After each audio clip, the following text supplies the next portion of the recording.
Hello and welcome to the Fleet News Group podcast. My name's Mark Sibbald and I'll be your host for this episode. I'm stepping in for Caroline Falls, who's taking a short break, and I'm really excited about our guest today. Today I have Sam Korkees from EVSE. Welcome, Sam. How are you doing? I'm doing really well, Mark. Thanks for having me. I'm sad that Caroline couldn't join us, but we've got the upgrade. We've got the original. Well, let's see whether the audience likes me as a host and you as a guest more, because I know Caroline interviewed Brendan, I think, Yeah, last year. So we've got to outperform both of them as a combination. yeah. I'll just share it religiously and like it myself and just get IPs. That's how you do Beautiful. We'll get more listens than Carolyn and Brendan. That's our goal of this conversation. it. But maybe I'll start from the beginning, because while everyone's talking about EVs now, and from a Fleet News Group perspective, we've been talking about it since 2015. And I feel like I've been talking about EVs since 2008 or 9, because I've been in the industry that long. But you guys have been doing it for a while as well. You started in 2015, so you're one of the early players in the market. Can you share your journey with the audience briefly for us? Absolutely, absolutely. I'll actually share a story I don't normally tell people, but when I was young, me and my brother, we liked hobby cars. Being young boys, that's what you do. And you always used to have to use the old like petrol ones that were really clunky, and you needed like little spark plugs, and it was really hard to service, and it was really expensive. And we went to the hobby shop one day. It was when I was about 15 years old, and we got a replica S15, and it had a lithium battery and it was electric. And we, being young, your electric cars were like 4 AA batteries. We put this on the road, Mark. We had charged it overnight at home, we put it on the road, and it flew. It flew. And this was my first experience of an electric car. It was a lithium battery and a electric motor. I didn't think much of it at the time. But I was with Brendan in Amsterdam, and I'm seeing electric cars being charged. And I thought to myself, hey, I've seen this before. I know exactly how this works. I had the little replica 200SX that had the exact same kind of concept. So I spoke to Brent. I was like, mate, we got to start something like this in Australia. This is huge. This is a better way to go. Imagine never having to pay for petrol again. And I was wrong, Mark. I was so wrong. Everyone thought I was an idiot. And they were right. Like, we started in the garage and there was no market. Tesla was the only real car. You had the Nissan Leaf, you had the Outlander, and you had that awful little Maive, the little Mitsubishi thing. Yeah, I And remember those. Yeah. and everyone was giving away the infrastructure, like the chargers for free. Remember Tesla, you get the whole package. And I was just selling little plugs and portables and cables to anyone who'd buy something, right? And I slugged away for about 4 or 5 years with Brendan, losing money, kind of being laughed at. And, hindsight's 2020, but, at the time I was sort of agreeing with him a little. And I was like, have I made the wrong decision? But I genuinely believed in the technology. It is better, right? Those Tesla Model S's are still driving today. Those Nissan Leafs are still driving today. That's what people forget. Like, it's new technology. It's going to update. It's going to advance. It's going to change. And you've got to accept that when you buy an electric car, you know, you've got to accept that it's going to be different. And we do that. And the business has gone from strength to strength now. And we're truly nationwide, an end-to-end solution provider. And we're based in New Zealand as well now. So, yeah, we've got the Yeah. whole kind of Oz, ANZAC kind of coverage. Yeah, when you tell the story like that, and I'm remembering back now, you used to buy the EV and get the infrastructure for free, and here you were trying to sell it to people at the same time. You really, yeah, not probably not the greatest time to start the business, but that's how great stories start too, I guess. Yeah, I mean, we had always focused on like solutions, right? Like just dumb chargers in the homes, which is really what the Tesla charger was at the time. It wasn't really that viable. We were always focused on public charging, allowing people to bill and sell electricity at the charger. Fleets be able to load manage and control the loads throughout a building, and that's always been our strength, is kind of being able to deliver. And what I'm really proud of is chargers that we've installed in those early days are still operational. I drove past a couple, got some spider webs on them, but still kicking on 10 years later. It's amazing. Yeah, that's fantastic. So I suppose being that early in the journey, that you would have seen what Fleet's done in the first instance when they bought their maybe one Nissan Leaf and they had their one charger. How have you seen the attitude of fleets to EVs evolve over the last 10 years as well? Absolutely. Great question. I think fleets are now genuinely believing in EVs. In the early days, it was like the sustainability guy buying a Nissan Leaf. It was a high five. It was a photo, and no one was using the car. Like it drives 100 Ks. It was really clunky. And unless you bought a Tesla for 150K, which councils and fleets didn't do, you really weren't getting experience. Then in 2019, 2020, I think the generation of EVs that we're getting today are vehicles that I would say have 10-year lifespans, have genuine resale values, have a genuine use case, right? They do 400 or 500 kilometers of range. That's the same as a petrol car. If they drive back to base, it's so easy. You just drive it back to base and you charge. And with load management technology, with hardware becoming more reliable, with vehicles becoming better and more affordable, and with people kind of accepting that electric cars are better for the environment. And I know there's still this left-wing, right-wing kind of attitude towards EVs, and they're wrong. EVs, we can generate electricity in Australia using our own resources and the sun and the wind, as well as like snow, hydro, and so on. We can't do that with a petrol car. I mean, it kind of hits both kind of, and then there's the environmental benefits as well. So I think fleets now can genuinely choose to buy an EV with confidence. And I'm very proud of what we've done in the Queensland government, for instance, where they've kind of electrified over 600 or 700 vehicles. And they figured it out, like that back to base charging when you've got a spot to charge overnight works. It works. And we're now tackling that real, I would say, the hard part of the market, Mark. Trucks, commercial vehicles that do 400, 500, 600 kilometers in a day. Now that's like where the business is transitioning to kind of be able to service those tough ones. And those kind of businesses need smarter solutions, need more managed solutions, and need kind of the ability to have more flexibility in how they pay for charging. Yeah. It's interesting you mentioned the Queensland government. I think they're probably, from where I sit, they seem to be the most progressive in that they say to their agencies, you're replacing this vehicle, it's going to be an EV. There's no option. So you've got to get used to it. And they passed over 1,000 EVs earlier this year. So is it sort of government, state governments, federal governments, or local governments that are moving faster than others, or is there other industries you've seen that are moving fast with their adoption of EVs? Well, it's definitely, I think governments are definitely a major leader in the EV space, and Queensland being the absolute leader in Australia because of kind of how aggressive they've been and also how easy they've made it. You can get the infrastructure, you can get the vehicles, and there's genuine belief across all levels of government and both sides of politics. The federal government is really starting to kick off now, and you've seen that we were able to do that Parliament House installation, and that's coming thin.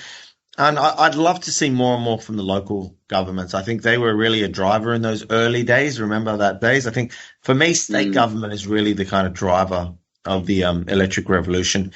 In terms of businesses, I'm still a little disappointed to see it's really still the kind of bigger companies looking to electrify. When we built this business, it was about big or small, just electric infrastructure for everyone. And I'm genuinely excited about the next generation, the small and medium businesses electrifying their fleet. That is a key market. We've got to hit that market next. Yeah, okay. And just talking about Queensland government for a second. So I've been up there and seen some of the sites, some of the health services that have adopted it. And it seems to be a lot of 7 kilowatt AC charging. Is that also what you're finding? I know some people struggle. Do I need DC? Do I need AC? What do I do? What are you seeing in the market? Yeah, I like to come into any site to say, like, keep your options open, keep your budget fluid, and really understand how you're going to use these vehicles. And we're seeing more and more a mix. It's like as predominantly a lot of AC chargers, and then you mix it with one or two bigger DC chargers, right? So you add your emergency, your bigger vehicles, your high turnover vehicles there, and the vehicles that can park, that can sit there for 5-6 hours or only drive 100 kilometers a day. That's all you need. That is all you need. Me, I have a charger at home, I have a charger at work, and if on the go, I'll charge with wherever I am. And it works for me. My Tesla works properly. That's how I think fleets really need to adopt. As the utilization of those vehicles goes up, you got to shift from AC to DC. As you start doing buses, trucks, and utes, your AC has to go to DC. And I think that's the next stages, really. Yeah, okay. And I suppose it probably leads us to what we're going to talk about, this charging as a service product that you've recently launched. But before we get there, home charging, that seems to be another dilemma that a lot of businesses, maybe the back to base ones, have accepted they're going to do that, but then they're starting to ask the question, how do I manage home charging? Have you seen many organizations being able to tackle that problem yet? It's absolutely starting, Mark. It's taken so long to really start, and the companies are worried about liability. They're worried about employees leaving, and especially remember in COVID, people were leaving every six months. They weren't staying in a job, and there was massive turnover. The world is starting to kind of get back to normal, thankfully. And so, yeah, they're the risks. You got, high employee turnover. You've got costs associated with installing it, and then what happens if the charger doesn't work in an employee's home and they can't get to work?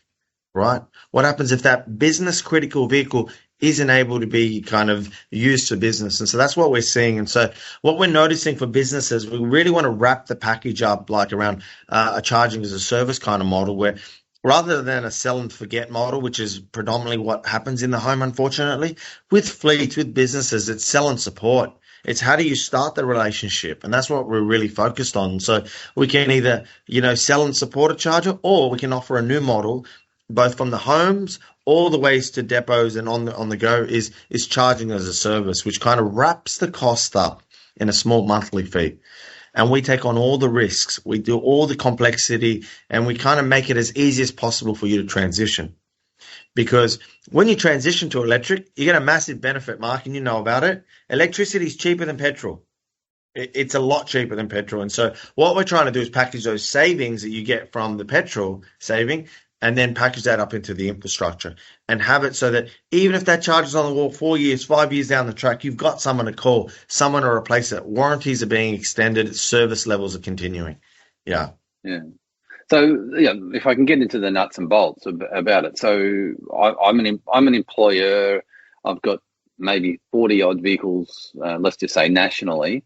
The charging as a service. So I've got to make a decision. I want to charge employees to charge at home, so that becomes part of my policy and internal discussions. And so then I call EVSE, and is it like one price? Like, is it the same monthly fee for every employee, or does it vary by state?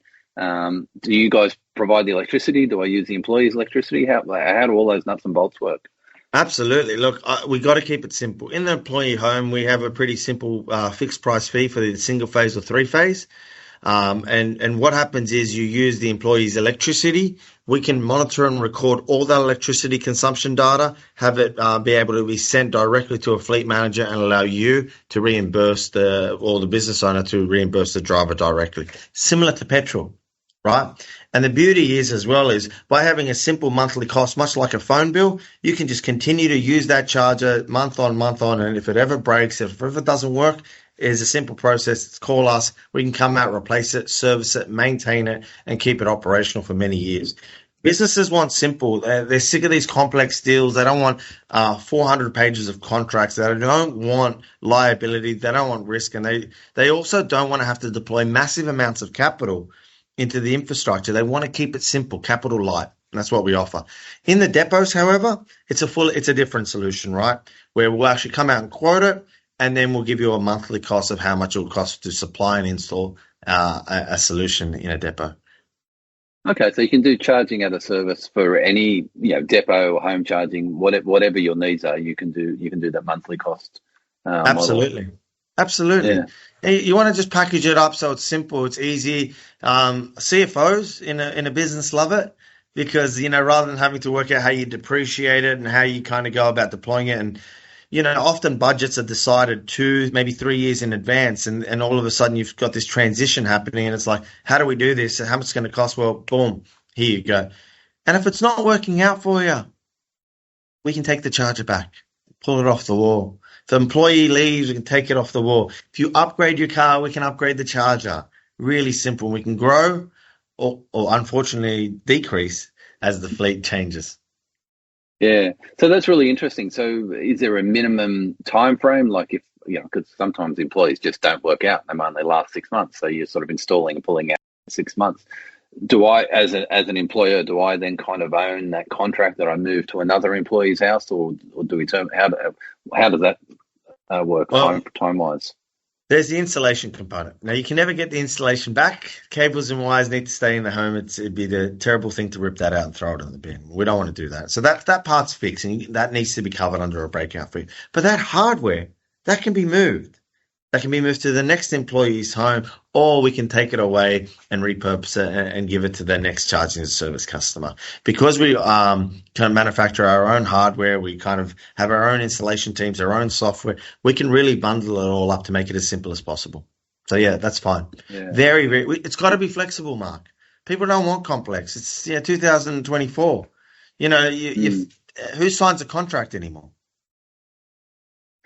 Well, hopefully some people do. Well, I know if I buy a house, I've got to sign a contract. The banks don't let me get away with it, but yeah, maybe I should come get my own loan from you guys. It sounds good. Look, there still is a contract, but it's a simple. People don't want complexity. I think I misspoke there. No, you're right. Yeah. And I suppose from a fleet manager's point of view, because they often get lumped with making these decisions, putting a business case together for several $100,000 worth of capital. It seems like a mammoth task, but paying a monthly fee like you would for telematics or any of the other services that they use, it does sound a lot simpler. It does, and it makes sense, Mark. And it's cheap to run an electric car. We're seeing electric cars in fleets run for longer, right? Rather than handing them over after 3 years, they're starting to hand them back after 5 years because there's less maintenance, there's less servicing, and they're actually lower the cost. And that's how you get the benefits of the total cost of ownership really down. Yeah. And look, the charges are scalable these days. The plug standards are agreed. OCPP is in place, and the charges that we're providing are OCPP 1.6 and 2.0.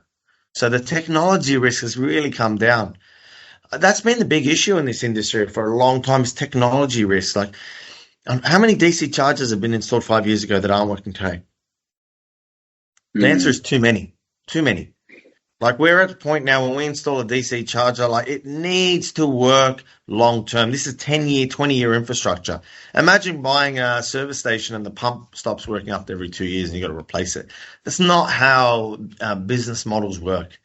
Yeah, we're at a point now where we're very confident in our technology and our hardware and solutions.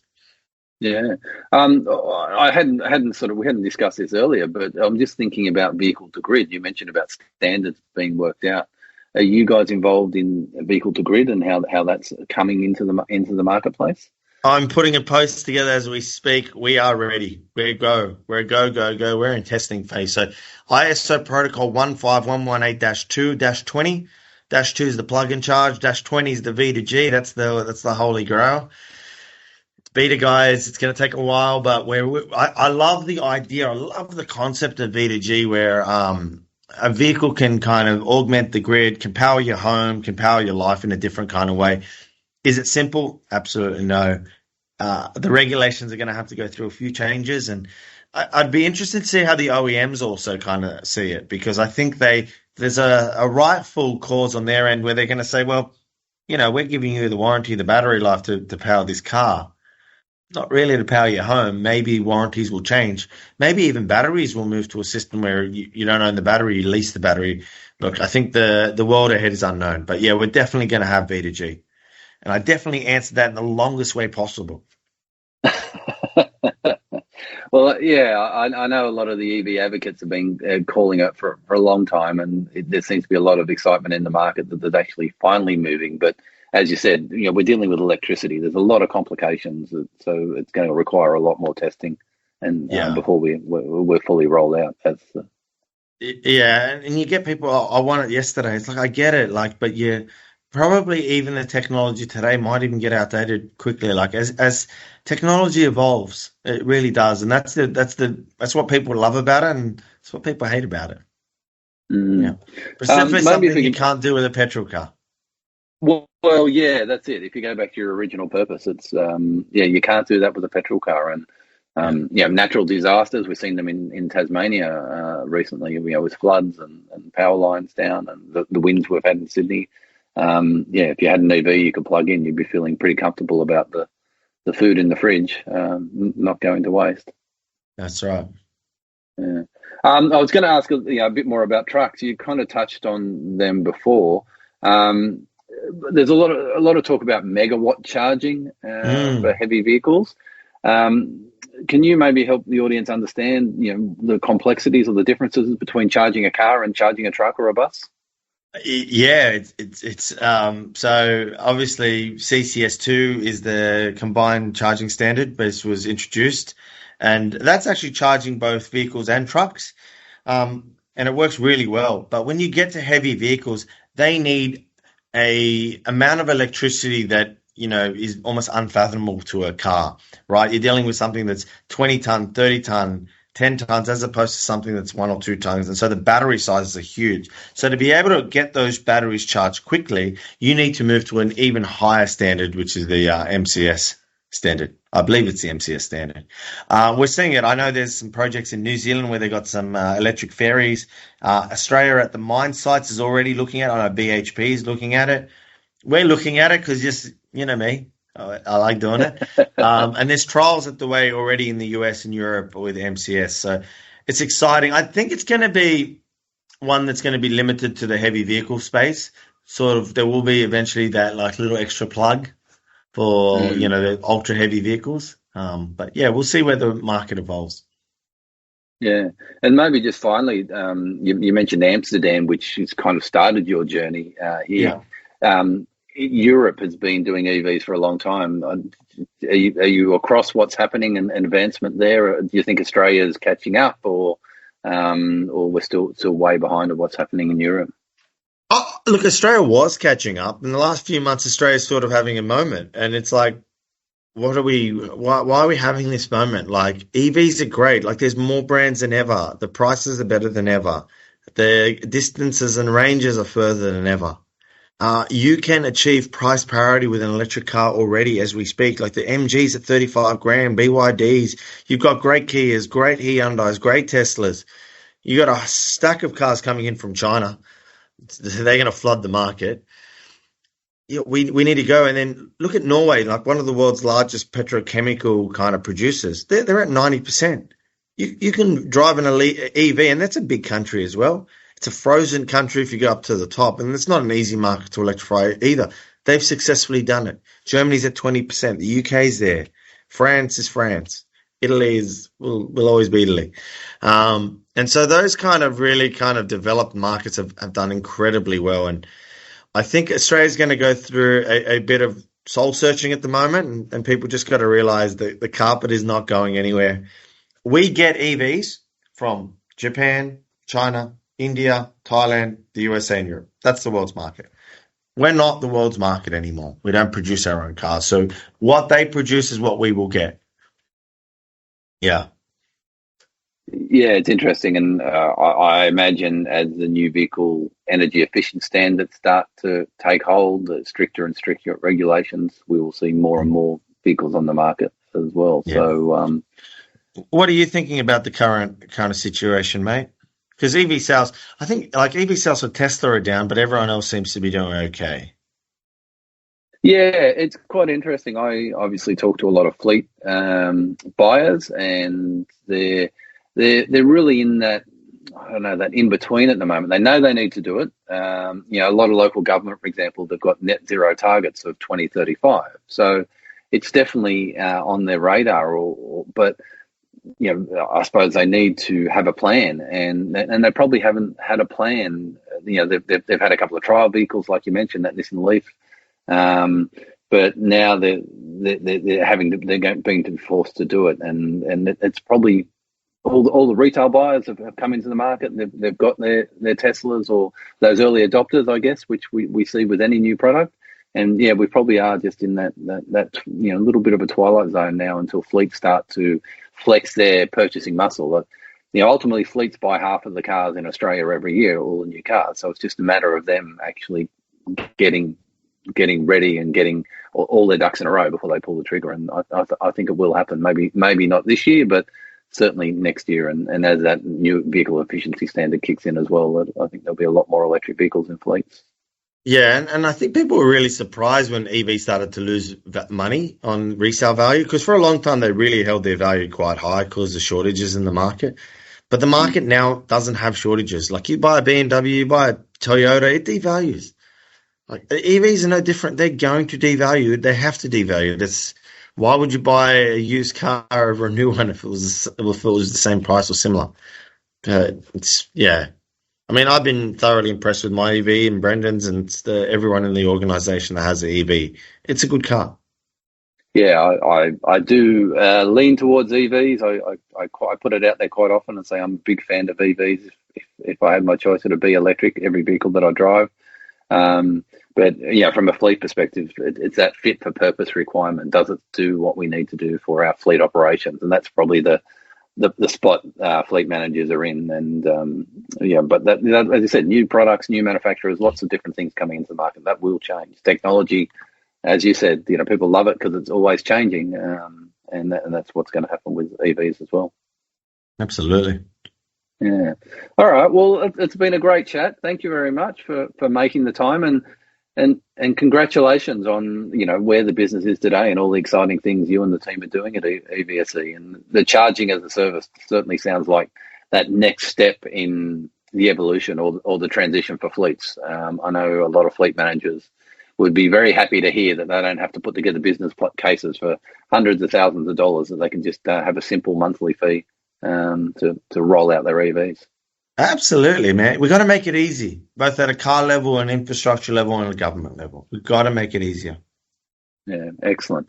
So I just want to give a quick thank you to Geotab as well. Geotab are a sponsor of our podcast series this year, so thank you for Geotab.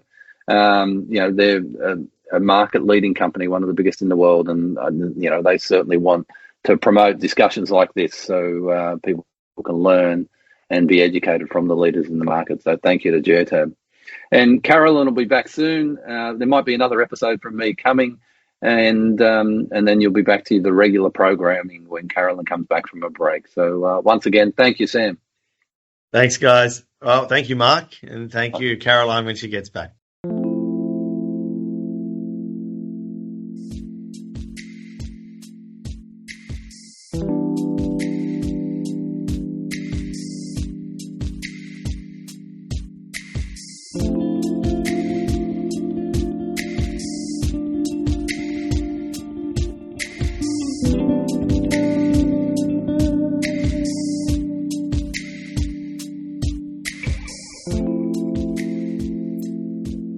You've been listening to Fleet Auto News podcast.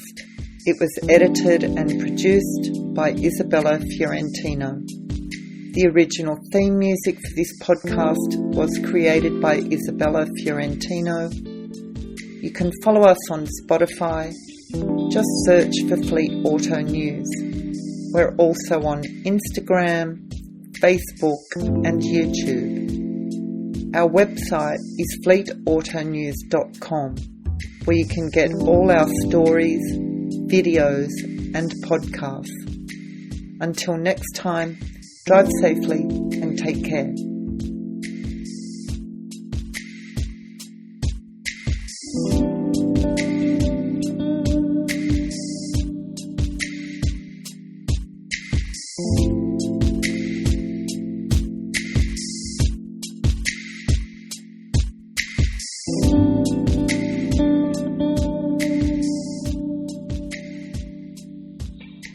Thank you.